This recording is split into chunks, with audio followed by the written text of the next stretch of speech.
Pull up a silver chart right now. Look at February 4th. Silver hits 92.20 and gets stopped cold. Now look at February 25th, 3 weeks later.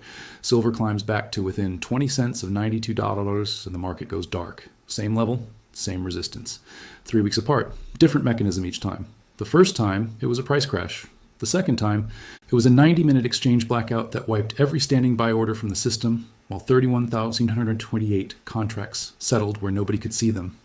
I have been going through this data since Wednesday afternoon, and the question I cannot escape is this. What is so dangerous about $92 silver that the market has to be stopped twice before it gets there?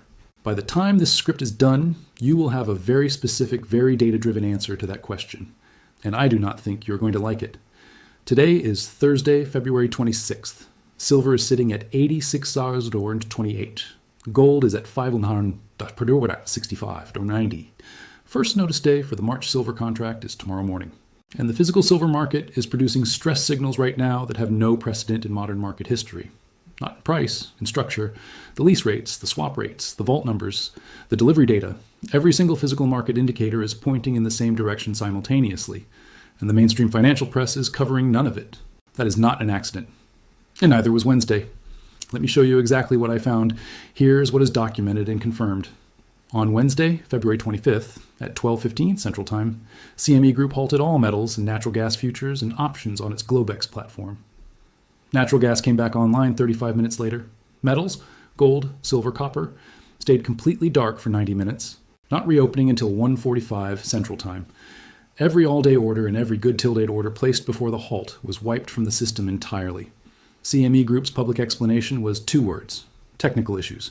No press release with specifics. No technical postmortem, no independent audit announced. 2 words. Now here is where the official story collapses entirely. The total volume in the March silver contract for the entire trading day on Wednesday was 36,000 contracts. 11,000 of those contracts were closed out during the session, bringing remaining open interest down to 10,126 contracts. So 36,000 contracts traded in a session where only 11,000 needed to close. That alone is unusual. But here's the number that stops everything. 31,828 of those 36,000 contracts traded while the exchange was officially closed. Eric Young, a Hong Kong-based market analyst who appeared on video with Mario of Monaco 64 on February 26th, cited this figure directly from a screenshot shared by an independent market observer. Mario, a former futures and options broker, confirmed the mathematics independently on the same broadcast. 31,828 contracts. That is not a data feed error.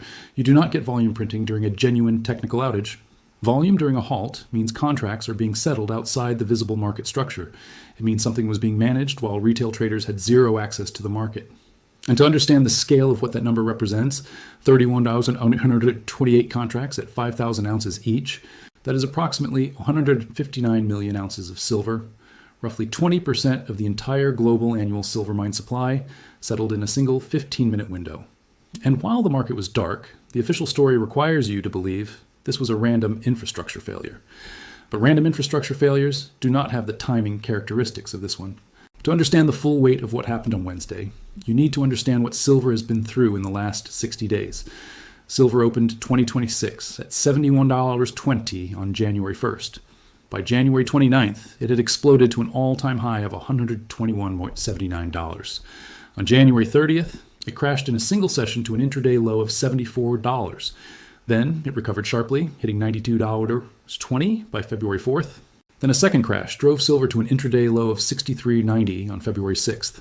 It recovered again through mid-February, dipped to $71.82 on February 17th, then climbed back. By February 25th, Wednesday, silver was 20 cents away from $92 again. For the second time in 3 weeks, the market was approaching the exact same resistance level, and for the second time, something intervened. That $92 level is not an arbitrary round number.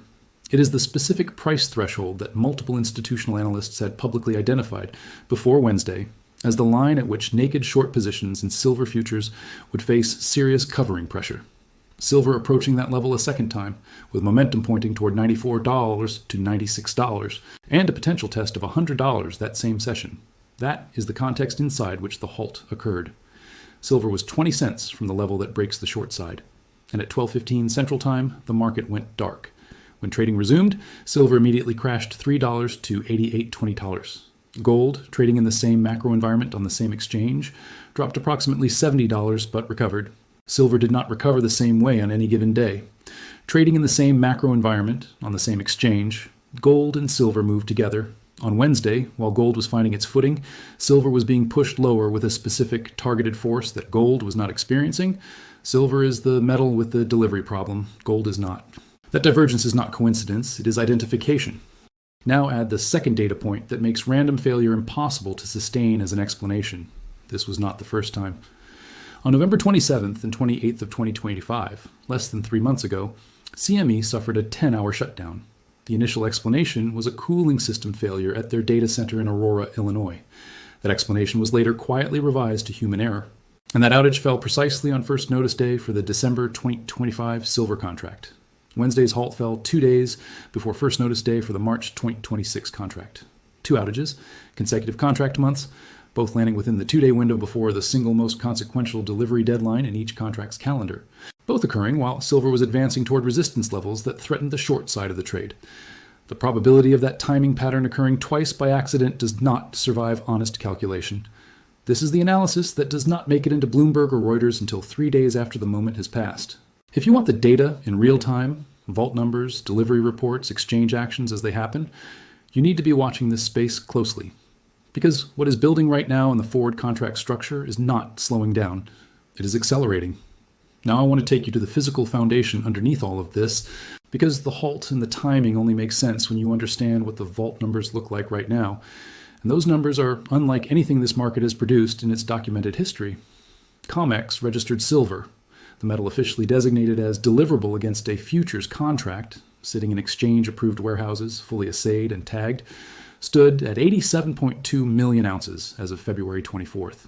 That is an all-time low in the recorded history of that inventory. In 2020, registered silver stood at approximately 346 million ounces. 346 million to 87 million in 6 years. That is a 75% collapse in the physical foundation of the world's primary silver futures market. And the drainage rate in early February was running at approximately 785,000 ounces per day. Every single trading day, 750,000 ounces leaving the system and not being replaced. The delivery data explains why. Full year 2025, COMEX silver deliveries totaled 474 million ounces, more than double the 203 million ounces delivered in 2024. That doubling happened in a single calendar year. December 2025 saw 46.6 million ounces actually delivered. That is 50% of the entire registered inventory transferred in a single contract month. January 2026 recorded 49.4 million ounces delivered, a 727 times increase over January 2024. In February, the delivery rate reached 98% of standing contracts, a figure that in any functioning, well-supplied futures market would be considered structurally impossible. Normal delivery rates are a small fraction of open interest. A 98% delivery rate means institutional participants have made a deliberate, coordinated decision to remove physical metal from the exchange system, regardless of what cash alternatives are being offered. And on February 24th, the day before the halt, 228 delivery notices were issued by Wells Fargo alone in a single session.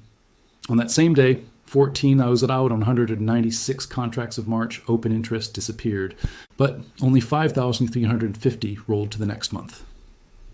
8,146 contracts representing approximately 44 million ounces simply ceased to exist. The most structurally coherent explanation for 44 million ounces of paper silver evaporating the same day Wells Fargo issued 228 delivery notices is that those contract holders were paid cash premiums to walk away and not demand physical metal. Someone paid them to leave. And then the following afternoon, the market halted for 90 minutes while 31,828 more contracts settled in the dark. Now hold those vault numbers against what is already forming in the next contract month. May 2026 open interest is already over 75,000 contracts, representing 375 million ounces of notional silver demand against 86 million registered ounces currently available.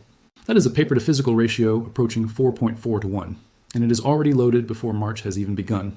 Whatever pressure was relieved by Wednesday's halt has already been replaced and exceeded by the forward contract structure that is building right now. Here is the clearest evidence that the COMEX paper price and the physical reality of this market are no longer the same number. When two markets price the same commodity at fundamentally different levels, one of them is providing accurate price discovery and one of them is not. Shanghai silver is trading at approximately $100 per ounce.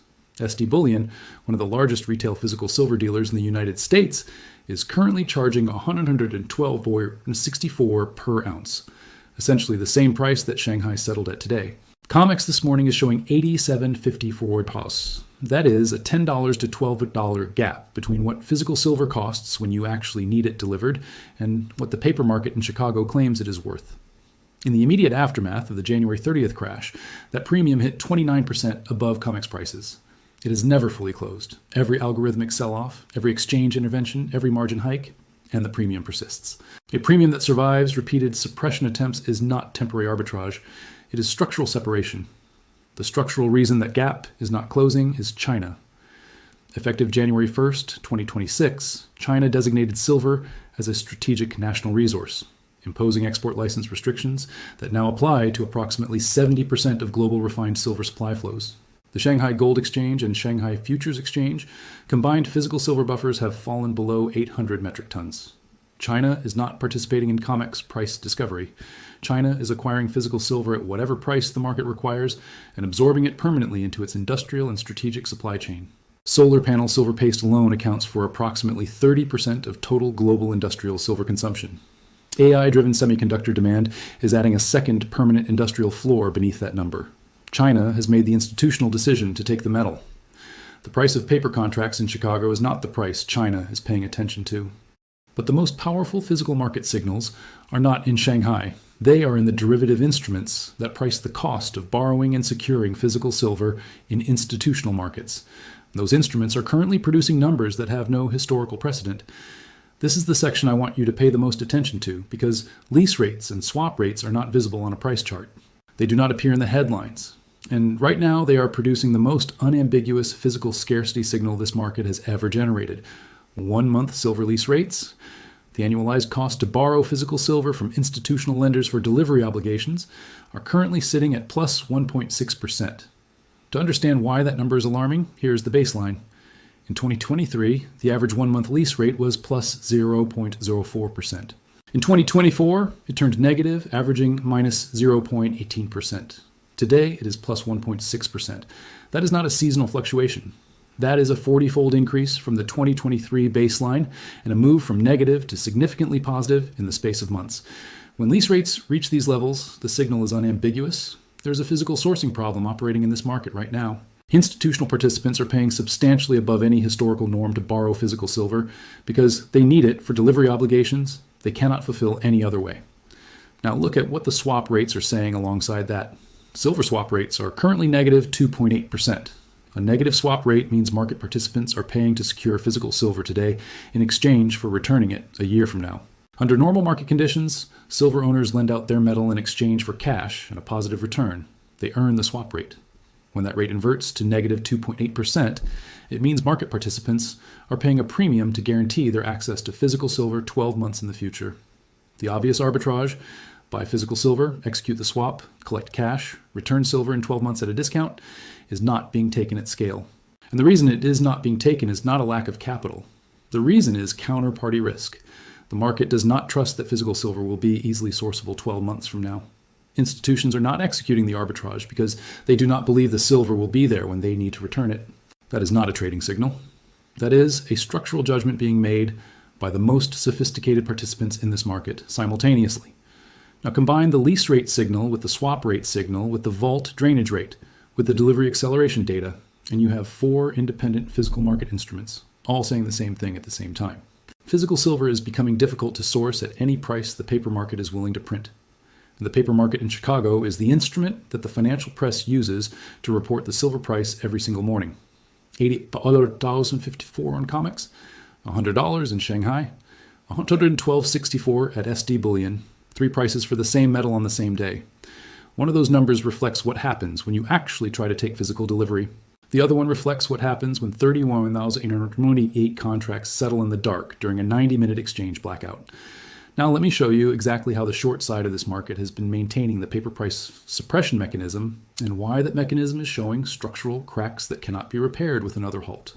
The short side of the silver futures market has historically been dominated by a small number of large institutional players holding concentrated naked short positions. These are positions that are not backed by physical metal. They are paper commitments to deliver silver that the holder does not possess. As long as the majority of contract holders roll their positions forward rather than demanding physical delivery, the naked short can survive indefinitely. The moment delivery demand exceeds the available registered inventory, the mechanism breaks. In 2024, delivery rates were running at normal historical levels, a small fraction of open interest. In 2025, they doubled year over year. In January 2026, they multiplied 727 times over January 2024 levels. In February 2026, they reached 98% of standing contracts. The delivery demand acceleration is not slowing, it is compounding. And the short side knows this. Every data point I have shown you, the vault drainage, the lease rate explosion, the swap rate inversion, the premium persistence in physical markets, the Wells Fargo delivery notices, the 44 million ounces that evaporated the day before the halt, every single one of these data points represents pressure building against a short position that is running out of physical metal to deliver against. That is why $92 matters. That is why the market was stopped twice before silver could reach it. $92 is not a technical resistance level in the traditional sense. It is the price at which the mathematics of the short position become publicly visible. At $92 silver with momentum pointing toward $100, the covering pressure on naked short positions becomes a market event that cannot be managed quietly. It becomes a news story. It becomes a regulatory question. It becomes the kind of price action that forces every institutional player watching this market to ask openly what the Bank of International Settlements data on silver short concentration actually means in real time. So the market went dark at 12:15, 31,128 contracts settled where nobody could see them. Silver reopened at 88.20. The short side bought itself another window. But look at what that window cost them. COMEX registered silver went from 87.2 million ounces on February 24th to numbers that, by the time this reaches you, will be lower still. The drainage did not stop because the halt happened. The delivery demand did not reverse because 31,128 contracts settled in the dark. The May 2026 open interest did not shrink. It grew. Every mechanism the short side has used to manage this situation has consumed physical inventory that cannot be replaced at current mine supply rates. Global silver mine supply runs at approximately 820 million ounces per year. Industrial demand alone is running at approximately 700 million ounces per year and accelerating. Investment demand, which has historically been the swing variable that determined whether the market ran a surplus or a deficit, is now competing with Chinese strategic accumulation, AI-driven semiconductor fabrication demand, and solar panel manufacturing expansion simultaneously. The supply side cannot respond to this demand profile in any time frame that matters to the forward contract structure building in May 2026. And this is where the numbers stop being abstract and start being a direct and immediate structural problem for every institution that is currently sitting on the short side of this market. May 2026, 75,000 contracts, 375 million ounces of notional silver demand, 86 million registered ounces currently available in COMEX warehouses. That is the forward position that exists right now before March has even begun its first notice day, before a single March delivery has been processed, before the drainage rate of 785,000 ounces per day has taken another week off that 86 million ounce number. The math does not require speculation. It requires arithmetic. And the arithmetic produces a number that the paper market in Chicago is not currently reflecting in its price. 375 million ounces demanded, 86 million ounces available. Even if you assume that 90% of May contracts roll forward and never demand delivery, which would itself be an extraordinary assumption given the delivery acceleration trend we have documented across the last 14 months, you are still looking at 37.5 million ounces of delivery demand against 86 million ounces of registered inventory. With drainage running at 785,000 ounces per day between now and May first notice day, that 86 million number will be somewhere between 60 and 65 million ounces by the time May delivery season opens. The short side of this market is not looking at a manageable delivery cycle. It is looking at a physical inventory crisis that no exchange, halt, no margin hike, no algorithmic sell-off, and no cash premium buyout can resolve at the scale required. Now understand what that means for gold. Gold is currently at $5,165.90. Gold has its own structural dynamics, its own vault story, its own lease rate movement, its own relationship with central bank accumulation and dollar reserve diversification. But gold and silver do not trade independently of each other in the physical market. They are connected through the gold-silver ratio, through shared institutional trading desks, through shared vault infrastructure, and through the same macro environment that is driving both metals simultaneously. The gold-silver ratio right now, with gold at $5,165.90 and silver at $86.28, sits at approximately 59.8 to 1. Historically, when silver undergoes a physical delivery crisis of the kind the data is currently describing, the ratio compresses sharply as silver reprices toward physical reality faster than gold. In the 1980 silver market event, the ratio compressed to approximately 17 to 1 at the peak of the physical squeeze. In the 2011 silver run, the ratio compressed to approximately 31 to 1 before margin hikes arrested the move. If the current physical stress signals resolve toward price rather than toward continued suppression, and the lease rate, swap rate, vault, and delivery data all suggest that resolution is becoming structurally inevitable, the directional move in silver would be accompanied by gold repricing simultaneously in the same macro environment. Two metals, same exchange, same institutional participants, same demand structure driving both, but silver carrying an additional physical scarcity dynamic that gold is not currently experiencing at the same intensity. That combination, gold at $5,165 or $90, already at all-time highs with structural support, silver at $86.28 with physical market indicators screaming scarcity at every level, represents a ratio compression setup that the historical data suggests produces the most violent repricing events in commodity market history. But here is what makes this moment different from every previous silver market stress event. In 1980, China was not a factor.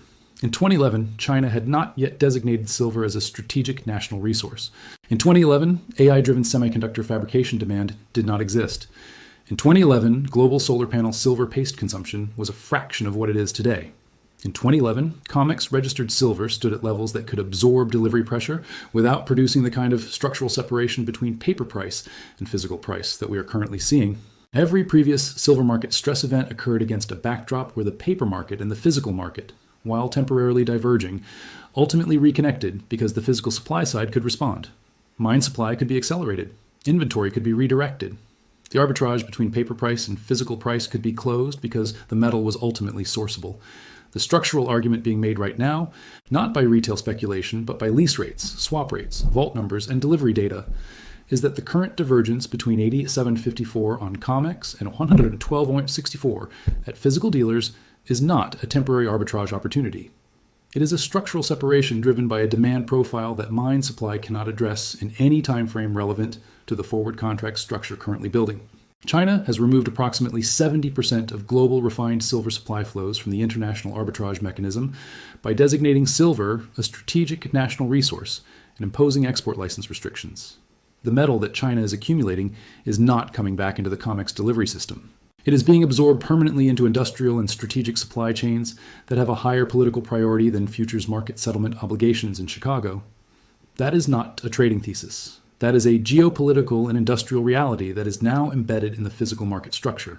And it is the reason that every suppression attempt, every exchange halt, every algorithmic sell-off, every margin hike, every cash premium buyout, has failed to close the premium between physical silver prices and COMEX paper prices since January 30th. So pull up that silver chart one more time. Look at February 4th, $98, $1.20, stopped cold. Look at February 25th, $91.80, market goes dark. 31,028 contracts settle where nobody can see them. Silver reopens at $88.20. Now look at May 2026, 75,000 contracts, 375 million ounces of notional demand, 86 million ounces of registered physical silver, and falling at 785,000 ounces per day. The question is not whether the paper price and the physical price reconnect. Every market in history where these two numbers have separated this dramatically has eventually reconnected. The only question that matters right now, is which number moves toward the other. COMEX is showing $87.54 every $. Shanghai settled at $100. SD Bullion is charging $112.64. 1 month lease rates are at plus 1.6%. Swap rates are at negative 2.8%. Registered inventory is at an all-time historical low. Delivery demand is running at 98% of standing contracts. And $31.128 contracts just settled in the dark while the exchange was officially closed. The data is not subtle. The data is not ambiguous. And the mainstream financial press is covering none of it. Now you know why.